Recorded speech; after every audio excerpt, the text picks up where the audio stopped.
Hoy en el Aguadito hablaremos del vértigo. Eso a lo que le llamas mareos, laberintitis o la excusa perfecta para no ir a trabajar. Pero antes, las noticias flash. Y antes que digan, te equivocaste porque no sacaron al ministro Iber Maraví.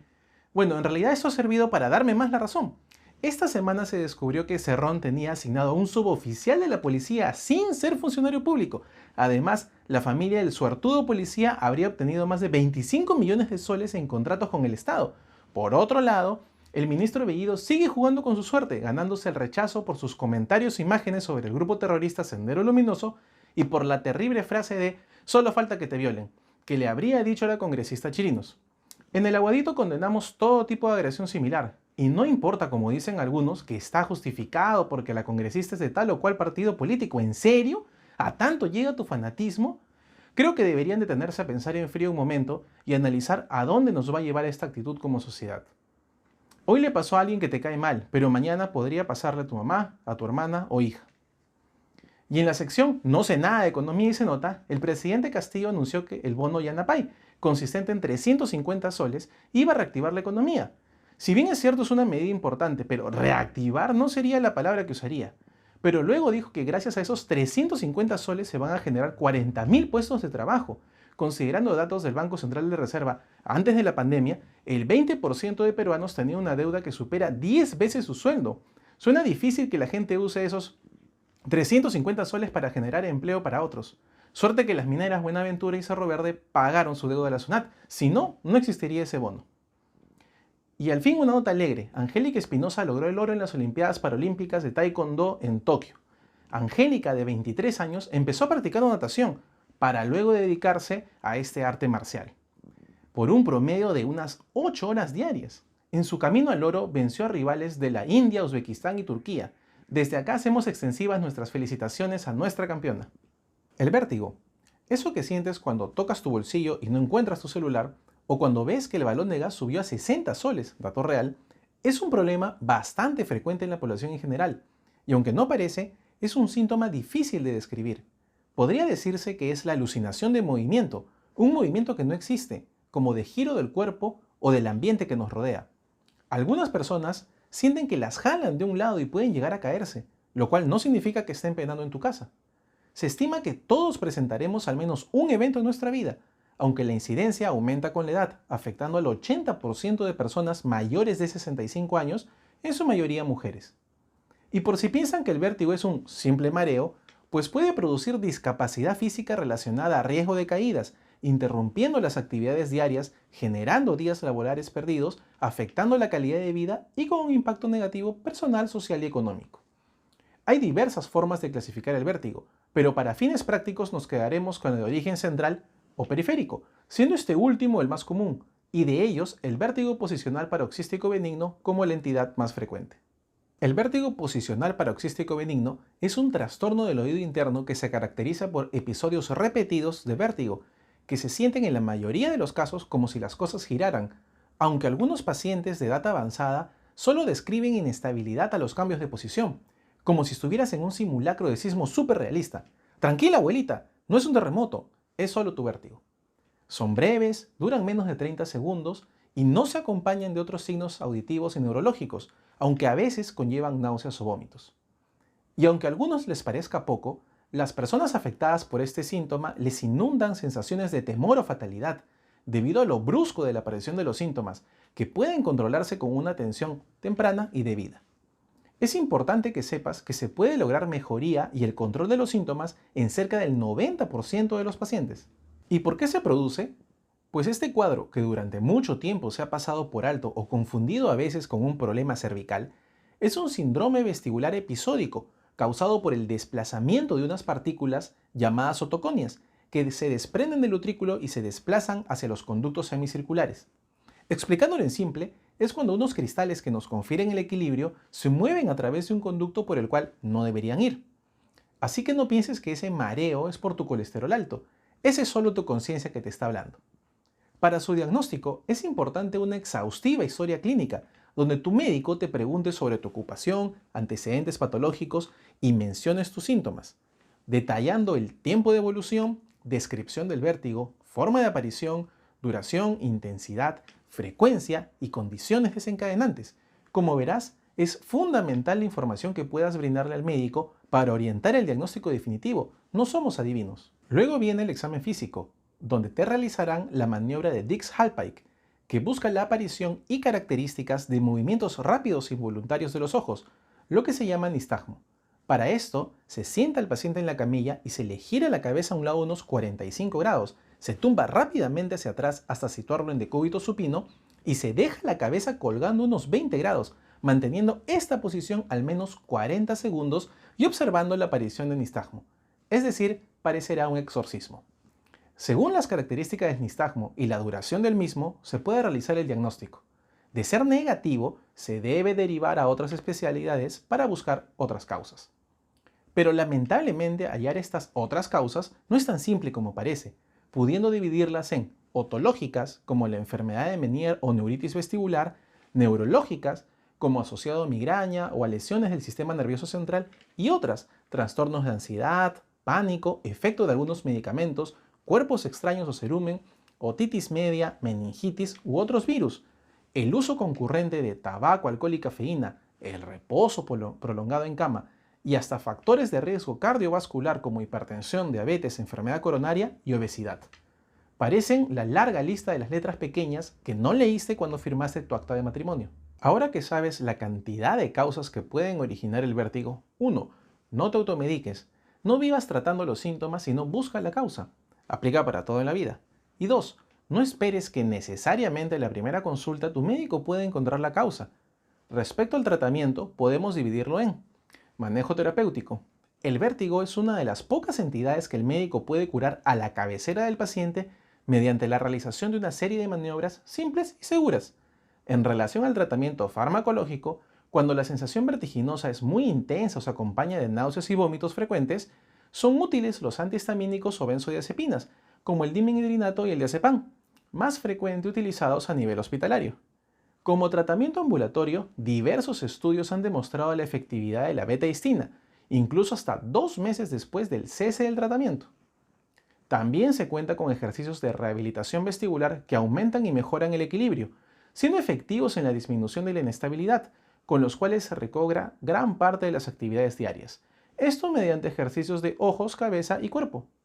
Finalmente, si nada de lo anterior mencionado funciona, queda la opción quirúrgica, mediante la sección del nervio singular y el plugging u oclusión del conducto semicircular posterior. La primera tiene un alto riesgo de pérdida auditiva. Menos riesgo conlleva el sellado del canal posterior. Sin embargo, la cirugía no debería ser considerada hasta que las terapias anteriores fallaron. Pero si mi explicación no fue clara, nos acompaña el doctor Marco Carranza, médico otorrinolaringólogo. Doctor Carranza, gracias por acompañarnos. Me gustaría empezar preguntando, ¿por qué se produce el vértigo? ¿Es lo mismo que el mareo? El vértigo es un síntoma muy frecuente, por lo cual los pacientes suelen acudir a la consulta tanto del otorrino como del neurólogo. ¿Cómo definimos el vértigo? El vértigo lo definimos como la sensación de que los objetos están girando alrededor de la persona. Eso se llama vértigo objetivo. Y también tenemos el vértigo subjetivo. El vértigo subjetivo es la sensación de que el paciente es el que está girando. La misma persona siente que está dando vueltas. Que eso es muy diferente al mareo. El mareo se puede definir como una alteración en la percepción o en la orientación espacial. Algunos pacientes lo pueden percibir como una sensación de pesadez en la cabeza, o lo pueden percibir como que cuando caminan están flotando en las nubes o pisando alguna superficie blanda. Entonces el paciente se siente un poco desorientado. Ambos pueden coexistir en la misma enfermedad, o puede ser que un paciente debute con vértigo y luego más adelante ya solamente presente mareos. Tenemos dos tipos de vértigo. Tenemos el vértigo también periférico, que es usualmente nos referimos a donde el problema está dentro del oído, en el oído interno usualmente o en el nervio vestibular. Y tenemos vértigo de origen central, donde los problemas usualmente están a nivel cerebral, tronco cerebral o cerebelo. El vértigo periférico, las principales causas En orden de frecuencia tenemos el vértigo posicional paroxístico benigno, tenemos la neuritis vestibular y tenemos el síndrome o enfermedad de Meniere, siendo menos frecuente, más raros, las laberintitis y las fístulas perilinfáticas. Las causas de vértigo central podemos tener, por ejemplo, la migraña vestibular siendo la más frecuente, que son aquellos pacientes que tienen migraña y que en algún momento de su vida comienzan a desarrollar crisis de vértigo. Luego tenemos los accidentes isquémicos transitorios, más se conoce como pequeños infartos a nivel del cerebro. Más raros los tumores cerebrales, esclerosis múltiple o enfermedades degenerativas del sistema nervioso central. ¿Con qué tratamientos contamos actualmente? Vamos a hablar del vértigo posicional paroxístico benigno, que es un vértigo que ocurre por los cambios de posición de la cabeza del paciente. ¿Qué es lo que ocurre dentro del oído interno? Unos cristales que se llaman otolitos u otoconias se salen de su sitio y entran a los conductos semicirculares del oído y están flotando ahí. Entonces, cada vez que el paciente mueve la cabeza en cierta dirección del conducto, el paciente desarrolla vértigo, que dura unos segundos, puede ser hasta un minuto de duración. Y luego pasa y calma y el resto del día se encuentra bien hasta que vuelve a recostarse o mover la cabeza en esa dirección y vuelve a presentar el vértigo. En estos casos, estos pacientes es súper recomendable hacerles una maniobra de reposición. Quiere decir, volver los cristales a su sitio, girando la cabeza en ciertas posiciones para poder reacomodar los cristales. Y ese es todo el tratamiento. Eso lo debe hacer su médico otorrinolaringólogo. En caso, por ejemplo, de la neuritis vestibular, se conoce como una inflamación del nervio vestibular, usualmente causado por un virus. Este virus inflama el nervio y por lo tanto el paciente de manera abrupta comienza a presentar vértigos que pueden durar 30 minutos, 1 hora, 2 horas, hasta que el paciente pues acude a la emergencia y se le da un tratamiento, ¿no? ¿Cuál es el tratamiento que usualmente solemos dar? Dependiendo de la severidad, usualmente usamos Gravol, bioral o endovenoso, usamos corticoides, bioral o endovenoso, y la betaistina es un medicamento que ayuda a mejorar el flujo sanguíneo hacia el oído interno. Este es en la etapa aguda del vértigo, ¿correcto? Luego que el paciente se va recuperando de las náuseas, de los vómitos, del vértigo, el paciente es recomendable que haga una terapia de rehabilitación vestibular para poder mejorar su equilibrio, su estabilidad y no se quede con ciertas sensaciones de mareo que usualmente pueden quedar después de estos cuadros agudos.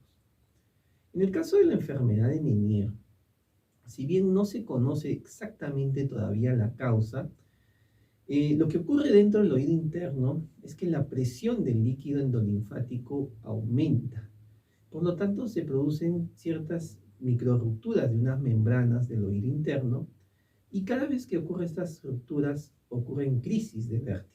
Esas crisis están caracterizadas por vértigo, tinnitus, que es zumbido en el oído afectado, sensación de oído tapado y baja de audición.